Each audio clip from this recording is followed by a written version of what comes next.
Aquí de vuelta, qué grave ha sido el tema de las mujeres que rodean a José Gerí. Al principio parecía una, dos, tres, son 14 en total. ¿Y sabe qué es lo más serio del asunto? Que muchas de ellas no tienen el perfil para ganar lo que les están pagando. O sea, son bachilleres muy jóvenes que no tienen experiencia y están en la planilla que se llaman FAG, o sea, Fondo de Apoyo Gerencial. Existen dos planillas para pagar un buen sueldo a quien lo merece. O sea, gente que viene del sector privado, que se requiere que trabaje en el Estado. Incluso hay una que es el PAC, que es para el personal altamente calificado. Estas chicas ganaban 1.500, 1.000 soles, pasan a ganar en algunos casos hasta 25.000 soles. Es inaudito. Y ojo, que ya la Contraloría les puso el ojo y aquí puede haber sanciones serias, incluso devolver dinero. Pero en fin, ¿cómo llegan y qué conductas han tenido? Muchas de ellas iban a las entrevistas en Palacio. Gerí no tiene por qué entrevistarla, para eso hay recursos humanos, hay un jefe, un personal. Y de madrugada es rarísimo. Veamos lo que nos informa acá Beto Saber. Juro por Dios, por mi país, por todos los peruanos, que ejerceré fielmente el cargo de presidente de la República. No fue una, no fueron 5, son 14. 14 mujeres contratadas por la presidencia de la República desde que José Gerí asumió el mando.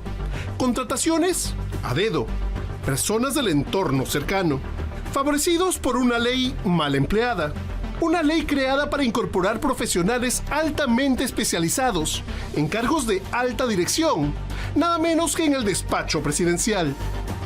Según José Gerí, ellas son los perfiles más calificados para tomar decisiones que impactan en todo el Estado. Este es el registro oficial. Resoluciones administrativas del propio despacho presidencial.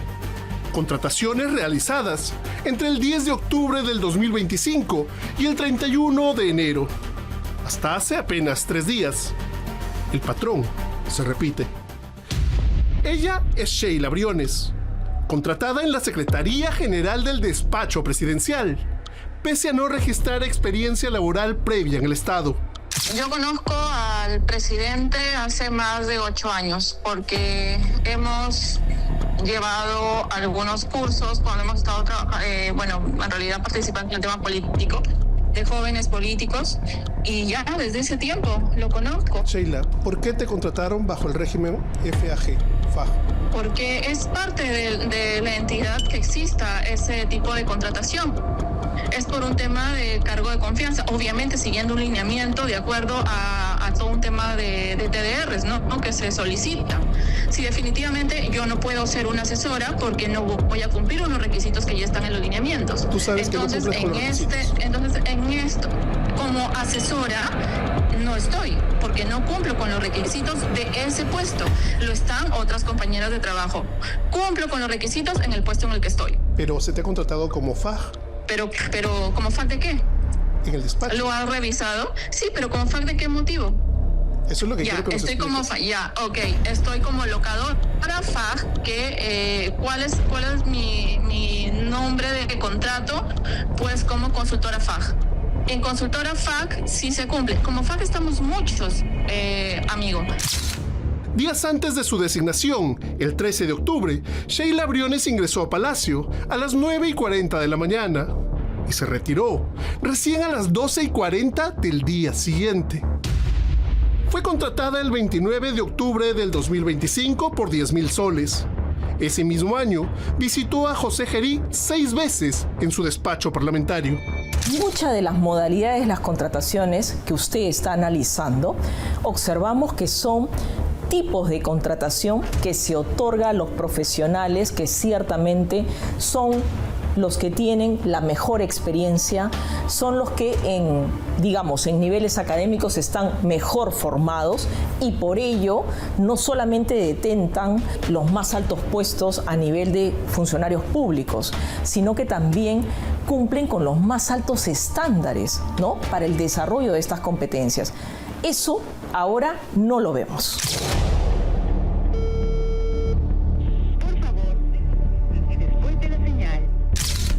Susana Gutiérrez Rivera fue designada ejecutiva en la Secretaría General del Despacho Presidencial el 25 de noviembre del 2025. Antes, también visitó Palacio. Ingresó el 5 de noviembre a las 6:45 de la tarde y salió al día siguiente, a las 3:13 de la madrugada. Según fuentes del Congreso, su cercanía con José Gerí se habría iniciado cuando coincidieron en el legislativo. El congresista, ella, asesora.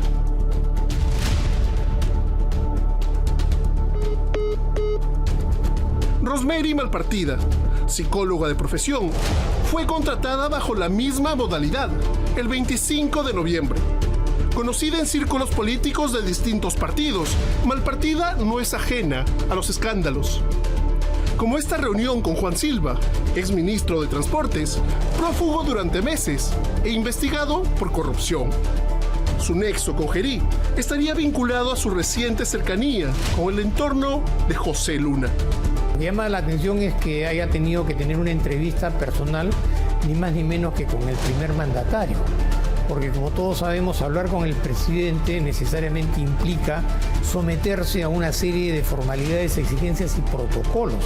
No es así de que yo llamo por teléfono al Palacio de Justicia, toco la puerta y digo, quiero hablar con el presidente, y me dice, venga usted mañana que lo va a recibir. Eso no es viable. Pamela Espinosa Díaz visitó Palacio el 13 de octubre. Salió a la 1:12 de la madrugada del día siguiente. Semanas después, el 4 de noviembre, fue designada ejecutiva de la Secretaría General. Rosa Gabriela Rueda Yaya ingresó a Palacio 3 días después de la asunción de Gerí. Entró a las 9:55 de la mañana y salió a las 12:32 del día siguiente. Fue contratada el 12 de diciembre como analista administrativa. Y aquí va la pregunta clave. ¿Por qué usar una modalidad de designación directa pensada para altos perfiles para contratar a una analista administrativa? Acá lo que está primando es la capacidad profesional de quien pretende ser contratado en estas condiciones, más allá si es hombre o mujer. Lo que llama la atención, o en todo caso el presidente tendrá también que certificar que también recibió a varones que también tenían las mismas pretensiones de ser contratados, siempre y cuando, por supuesto, cumplieran con estas exigencias previas. El 25 de octubre también fue designada Hilda Denise Zapata Juárez como asesora de gabinete. Antes, pasó por Palacio el 11 de octubre a las 6 de la tarde y se retiró a las 2:07 de la madrugada. Al día siguiente regresó al mediodía y volvió a salir a la 1:46 de la madrugada. Temas importantes en la madrugada.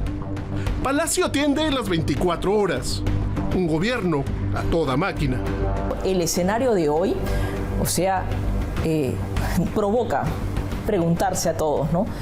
¿Hasta cuándo podemos caer más? Vemos cada día que estos perfiles de puestos disminuyen la experiencia, disminuyen los logros académicos que evidentemente para el país, para ejercer la función pública, deberían al contrario, ¿no? Estos requisitos técnicos mínimos para obtener esos puestos deberían enriquecerse y deberíamos convocar a los funcionarios que cumplen todos los requisitos en el sentido de más experiencia, más logros académicos y de alguna manera que puedan enriquecer la función pública del Estado. La ley es clara, la modalidad también. Está diseñada para atraer a los mejores. Pero cuando las visitas nocturnas anteceden a las resoluciones, cuando la cercanía reemplaza al mérito y cuando el alto perfil se convierte en una excusa administrativa, la pregunta ya no es a quiénes contratan. La pregunta es, ¿José Gerí dirige un despacho presidencial o administra una asociación de damas con presupuesto público? Siguiendo con Contracorriente, José Gerí tiene en la bancada de Fuerza Popular a su defensora, ¿no? Con uñas y dientes lo sostienen y a ver qué pasa luego, ¿no? Ya se están desmarcando otros partidos. Igual pasó con Dina Boluarte. Fuerza Popular está defendiéndole, cuando se dio cuenta que le iban a vacar, se sumó también al tema. Pero tiene otro aliado, Illich López, uno de los niños. Lo defiende a capa y espada, saca cara por él y ya se descubrió que tienen pues algo en común. Y eso afecta al sistema de microfinanza, porque se han revelado las acciones que tienen estos dos personajes y donde participa también el grupo de los babies y los niños del Congreso. Utilidades que se duplican y superan los 850 millones de soles pueden interesar a cualquiera. Y es tal vez por eso que las cajas municipales han llamado la atención del Poder Ejecutivo y, por supuesto, del Congreso de la República. Y en esta historia aparecen dos grupos muy particulares, los babies y los niños. Pero aquí vamos a cerrar más el círculo porque las cajas municipales llaman la atención desde hace tiempo de dos personas, dos caballeros que con el poder emanado del pueblo, bueno, solo uno de ellos obtuvo el poder de esa manera, buscan hacer y deshacer facultades y responsabilidades de estas instituciones financieras, cuyo nicho es el microcrédito a nivel nacional.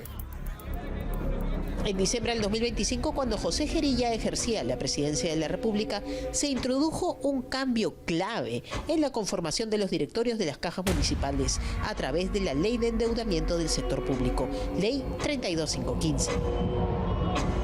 Yo te escojo a ti para que tú vayas al directorio tú eres una persona que domina el tema de las microfinanzas, de cómo desarrollar los productos y le añades valor al directorio. La pregunta es por qué yo te negaría para que tú participes en el directorio, ¿no?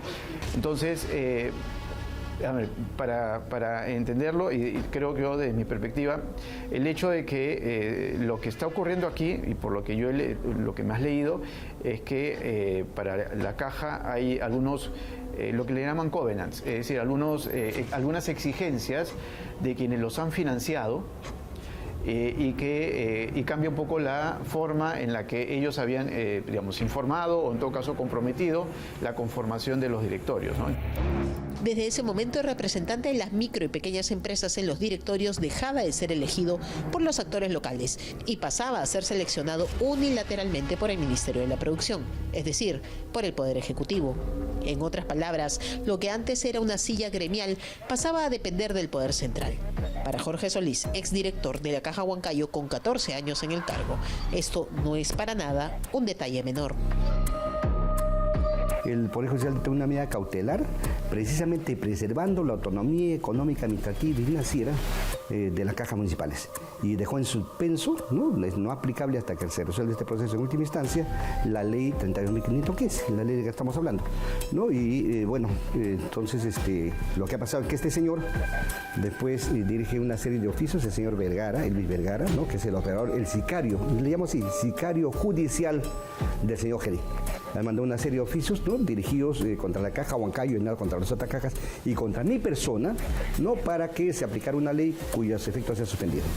¿Y esta solicitud de la Comisión de Fiscalización solo es a la Caja Huancayo y no es a las otras cajas? Solamente a la Caja Huancayo. ¿Y por qué cree usted que es eso? Bueno, porque hay interés. Como ya ha denunciado el señor Gerí, lo he llamado con mucha energía, porque las cosas hay que decir las cosas como son, hay que aprender a llamarle las cosas por su nombre, ¿no? Le he dicho que es un delincuente en algunas entrevistas y lo denunciamos el año pasado al señor Gerí y al señor López ante la Comisión de Ética. Y el señor Vergara, Elvis Vergara, que es operador también, porque esta es una mafia criminal, el señor Vergara lo archivó de plano.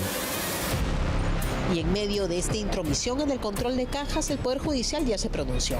Una medida cautelar ha dado la razón, al menos de forma cautelar, a quienes cuestionaban estos cambios, neutralizando momentáneamente la reforma en solo una de las cajas municipales, la Caja Huancayo, que por el momento hará caso omiso a esta ley de endeudamiento. Sin embargo, el Parlamento tiene otro interesado. Ya mencionamos al baby. Ahora vamos por el niño. Illich López ha mostrado un inusitado interés en la Caja Huancayo. Ha mandado oficio tras oficio, exigiendo detalle de campañas publicitarias, relación de contratos, órdenes de servicio, sustento técnico, legal y normativo, mecanismos de control interno, todo quiere saber Illich López de la Caja Huancayo. Pero el interés de López es porque es su tierra, no necesariamente. Contracorriente accedió a un documento de la Caja Huancayo, pero del 2011, donde nos enteramos por sorpresa que Illich López no solo lo une con la Caja Huancayo, la tierra que le vio nacer, también él fue director de la Caja cuando tenía 26 añitos y desde muy joven ya estaba acostumbrado a estar en el ojo de la tormenta. Vamos con las pruebas. cual comunica que con fecha 0209 del 2011, el director Illich López Ureña le consultó sobre un proceso de selección para practicantes, habiéndole solicitado apoyar a 2 postulantes, siempre que cumplan con el perfil. Comunica que antes de iniciarse el proceso de selección para contratar dicho servicio, el director Illich López Ureña le hizo conocer su deseo de que debería renovársele el contrato a la citada empresa, y ante su respuesta de que el proceso de todas maneras tenía que realizarse, le solicitó favorecerla en el nuevo proceso. Illich López, según este documento, intentó direccionar contrataciones cuando era un joven con cierto poder en la Caja Huancayo y por eso fue retirado. Recordemos que hace unos meses una ley que sugería que los miembros de las comisiones de fiscalización y economía podrían ser beneficiados con un pase directo en el directorio de una caja municipal. ¿Acaso beneficiaba directamente Illich López esta ley? Y si fue José Gerí quien la impulsó, ¿están jugando en pared? ¿Estamos viendo acaso a quienes pretenden ser el dúo de la historia, a Wisin y Yandel, Batman y Robin, Asterix y Obelix, o simplemente el Baby y el Niño? Recordemos que hace unos meses intentó aprobar una ley que proponía algo todavía más audaz, que los miembros de las comisiones de fiscalización y economía en el Congreso pudieran acceder casi de forma directa al directorio de una caja municipal, una puerta giratoria a toda regla. Esa ley beneficiaba directamente a Illich López, integrante de una de esas comisiones y con pasado en una caja municipal. Y si esa iniciativa fue impulsada por José Gerí, ¿estamos frente a una simple coincidencia o a una jugada coordinada? El proyecto de ley señalaba que los directores de las MIPES, que son designados con autonomía e independencia en cada región, deberían ser designados por CONACO. CONACO, que es la Corporación Nacional de Comerciantes, vinculada al señor Gerí. ¿Cuál es el vínculo? Bueno, él ha sido asesor, ha sido socio, funcionario, asesor de esta entidad. Entonces, en otras palabras, el señor Gerí quería poner a los directores de las cajas municipales de todo el país. Un actor aquí mencionado al menos en las rúbricas de la Comisión de Fiscalización es Elvis Vergara Mendoza, quien accedió a hablar con nosotros y nos dijo, oh sorpresa, que la solicitud de los pedidos los hizo Illich López. Solicita expedientes completos de designación de directores, constancias registrales, currículum vitae del presidente de directorio, información sobre multas impuestas por el SBS, a todas estas solicitudes que están con su rúbrica. Entiendo que es por solicitud del congresista Illich. Sí, como suele suceder, porque nosotros lo que hacemos es trasladar pedidos de información, ¿no? O sea, en general, solamente contra cada caja bancaria, sino en general a diario recibimos oficios de congresistas que piden labores de fiscalización o acciones de control sobre instituciones públicas y en general, ¿no? Las cajas municipales no son solo balances positivos ni utilidades millonarias, son poder, son control, son decisiones que se toman en directorios pequeños pero con efectos enormes. Uno legisla, el otro fiscaliza. El Poder Judicial por ahora puso el freno y suspendió los cambios en la Caja Huancayo. Pero la pregunta sigue abierta.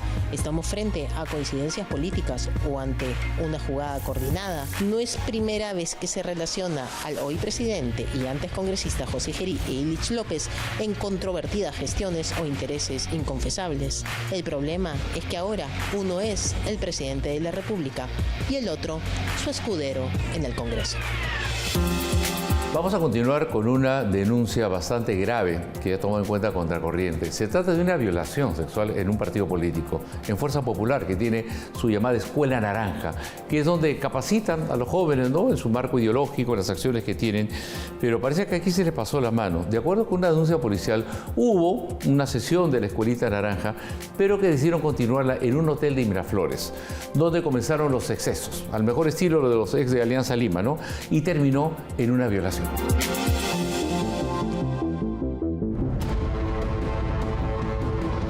En Contracorriente, a continuación, un reportaje que no se queda en los discursos ni en los votos aquí en el Congreso de la República, ni en la formación política que los partidos muestran al público. Contaremos qué es lo que ocurre después, fuera del Parlamento, fuera del programa oficial en actividades políticas de partidos ya establecidos como Fuerza Popular. Reuniones que continúan, consumo de alcohol, encuentros sexuales y situaciones que terminan en denuncias y controversias públicas. Hoy le contamos qué es lo que ocurrió en un encuentro de jóvenes de Fuerza Popular, hoy conocido como Escuela Naranja. En los pasillos del Congreso ocurren conexiones políticas, conversaciones que después se ven en reuniones externas para estrechar lazos o estrategias. En partidos consolidados como Fuerza Popular, según su misma página web, se busca capacitar jóvenes en encuentros de formación política promovidos por los ideales del fujimorismo y, por supuesto, de Keiko Fujimori. Sin embargo, hay momentos en los que las cosas se fueron de las manos. En este hotel de Miraflores, una actividad política de jóvenes de Fuerza Popular terminó con alcohol. El evento oficial acabó, pero la noche siguió. Según una denuncia policial, algunos asistentes continuaron reunidos en habitaciones de este hotel. Consumieron alcohol y se produjo un encuentro sexual. Después vino la denuncia por una supuesta violación sexual, a la que este programa tuvo acceso. Vamos a los detalles, siempre protegiendo a la presunta víctima. Quien denuncia haber sido víctima del delito contra la libertad sexual y violación sexual, refiere la denunciante que el día 24 de agosto del 2019 se encontraba hospedada en el Hotel Casa Andina Premium, en la habitación 501, lugar donde estaba con su pareja. Es el caso que, como en dicho hotel se había realizado un evento de escuela de jóvenes, a horas 11 de la noche, subió a la habitación 1506 o 1507, donde estuvo libando licor con Jorge Edison Llerena Portugal y Níber Fernando Laura Llana. Hasta aquí podemos entender que después de la jornada de formación política en el mismo lugar, siguió la juerga. Hay que precisar que los dos hombres mencionados están vinculados al partido Fuerza Popular. Jorge Edison Llerena Portugal es el actual trabajador de la congresista Auristela Obando e incluso fue sindicado como un trabajador fantasma. Él está afiliado a Fuerza Popular y registra un sueldo de más de 3.000 soles mensuales. Luego que se acabó la botella de licor, se retiró y se fue a su habitación, donde estuvo con su pareja. Luego de unos minutos, sus dos amigos la fueron a buscar a su habitación, indicándole que habían comprado más licor y que subiera para continuar tomando. A lo que la denunciante accedió. Se puso una bata y subió con sus amigos Jorge Edison Llerena Portugal y Níber Fernando Laura Llana a la habitación 1506 o 1507. Luego de continuar libando licor, refiere la denunciante que perdió el conocimiento. No recuerda cómo llegó a su habitación. Según le indicó la pareja, llegó a la habitación a horas 3:30 de la mañana aproximadamente del 25 de agosto del 2019, llorando, asustada y gritando. Y se quedó dormida. Luego de unos minutos, Níber Fernando Laura Llana, quien registra una afiliación con renuncia a Fuerza Popular, fue contactado por este programa y dio su versión. Hola, ¿qué tal? ¿Hablo con Níber Fernando Laura Llana? Sí, buenas. Tengo una denuncia hecha por una víctima que te denuncia de haber abusado de ella. Esto sucedió durante una escuela de formación de jóvenes de Fuerza Popular en un hotel en Miraflores, en el 2019. Lo único que pasó fue una denuncia que quedó archivada. Yo asistí a la cita que me hicieron y todo quedó ahí. La señorita no siguió el proceso porque no hubo ninguna prueba y todo quedó ahí. Pero esto se dio en una escuela naranja, ¿no? O creo que en ese momento se llamaban jóvenes de Fuerza Popular, según la denuncia eso dice. Sí, como le digo, señorita, lo único que le puedo decir es que todo quedó archivado. Sí, va a disculpar, hasta luego. En el contexto de...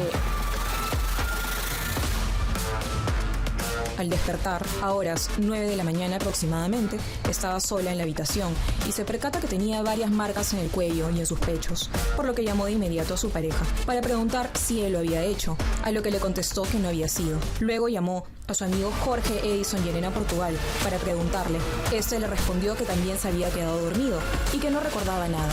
Asimismo, habló con Níber Fernando Laura Llana, quien le indicó que sí habían tenido relaciones sexuales, pero había sido consentido, a lo que la denunciante indica que es mentira, toda vez que había perdido el conocimiento.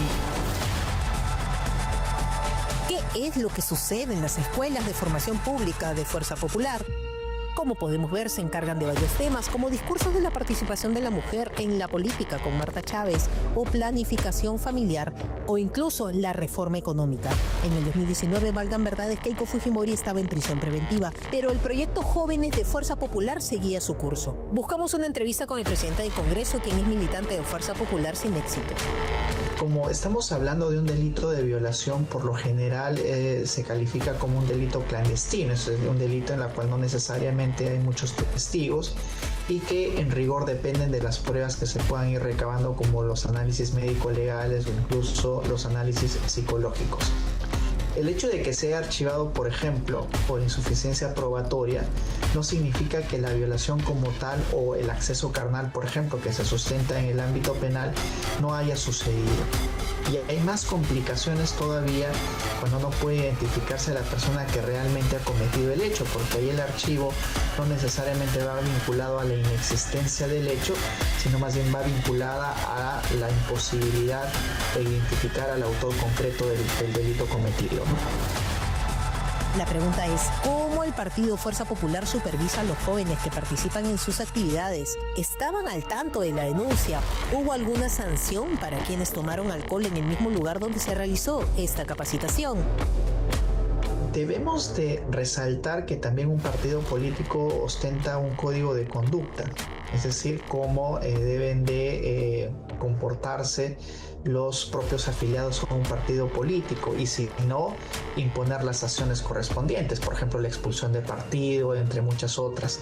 Así es que ese es un punto neurálgico que podría analizarse en este caso.